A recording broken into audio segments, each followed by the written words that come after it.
Hey guys, so i-share ko lang sa inyo yung mga books na meron ako dito sa tindahan ko at bakit sila mga gusto, ganon. So pinakaunang book is Rich Dad Poor Dad, which is authored by Robert Kiyosaki. Ito yung pinakaunang book na nabasa ko na sobrang na-love ako at nabago talaga ang pananaw ko. Kasi dati, naging empleyado din naman ako ng 5 years and 7 months sa government, tapos nag-apply ako ng virtual assistant, ang dami kong trabaho, nag-apply din ako sa construction firm as an office-based worker. O susumahin na sa 6 years ata yung working experience ko sa corporate world. And nabago lang siya, is it because ito yung book na binabasa ko. Ang dami yung matututunan dito sa Rich Dad Poor Dad na book na ito. And is it because I really love how Robert Kiyosaki thinks. Kumorder ako ng napakadaming book niya. Almost lahat ng book niya na authored niya is meron ako. Eto B. So ngayon, ito yung binabasa ko, which is ito yung pinakapanimulang book talaga B. Kung gusto niyo talagang basahin ang lahat ng book ni Robert Kiyosaki or gusto niyo mabago yung buhay niyo from employee to being into business, ito yung pinaka-unang entry talaga B. Ito yung pinaka-basic recommendation ko.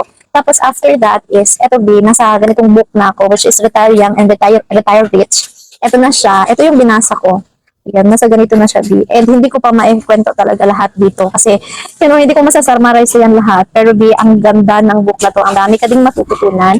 And this one also, mga B, guide to investing in gold and silver. Kasi alam naman natin na ang gold and silver is a safety net, diba? Which is historically proven na siya na hindi talaga siya nagbabago. Nagbabago yung mukha ng pera natin, pero yung gold and silver, hindi nagbabago. May value pa rin po siya. Since anong year na yun, before Christ exists, ang mode of payment natin dati gold na, diba, or silver, until now nag-i-exist pa rin siya. So eto, recommended ko din siya sa inyo, pero I think hindi ko pa siya nabasa, hindi ako sigurado, nakalimutan ko lang. Eto pa, which is Cash Flow Quadrant. Eto B, nabasa ko na ata siya. I think natapos ko ang book na to. Nasira nga D, natapos ko ata ang book na to, which is very good siya. Ang binasa ko is una ito, diba? Tapos ito yung pangalawa, which is Cash Flow Quadrants. Kasi nga dito mo makikita kung paano pumapasok yung pera mo or paano mo siya i-handle, parang gano'n. So, ito tsaka ito nabasa ko na. Ito nasa pangalahati na. Ito nakalimutan ko if nabasa ko na siya. I think hindi pa kasi maganda pa yung pages. So, dito pa lang ako. Tapos, may other books din naman. Okay, may bumili sa tindahan ko. So, pagpatuloy natin. So, may book din ako from Bo Sanchez. Ayan, kasi idol ko din yun siya.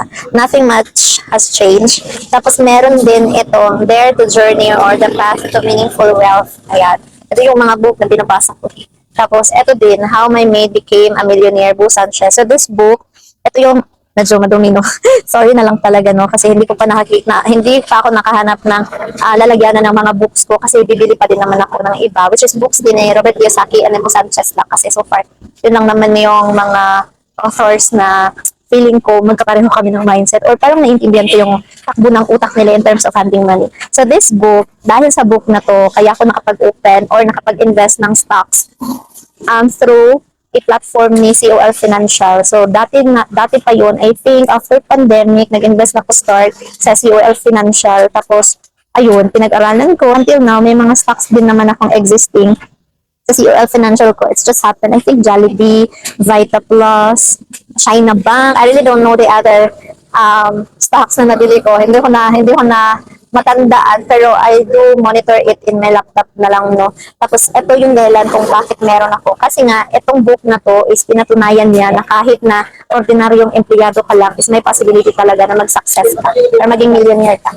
And it's because of these books, it helped me engage into small business or multiple businesses. Ngayon kasi is nasa 1 year and 6 months na ako sa business world. So, hindi man malaki yung mga businesses ko, pero ang dami kong natutunan how to properly manage my businesses or small businesses through this. So, ayun, sobrang dami kong books. Kasi nga, ayoko na-share kasi may nakita akong video na sinabi niya na the money is not the problem. If you really wanted to change your life from rag to riches, ganun. The problem is the information. So, nasabi ko, totoo nga, no? Kasi if you have the right information, even if you don't have any money, kaya mong mag-build ng business B. And papatunayan ko yan sa inyo because I started or me and my husband started from nothing. Walang perang nilabas na mismo talaga namin to do the business. Pero ngayon, after 1 year and 6 months mga B, ang dami na namin mga, little investments ng asawa ko that brought us passive income every mas na kung tutuusin, yung sahod namin, dalawa, when we are still working, isinasahod lang ng passive income namin ngayon.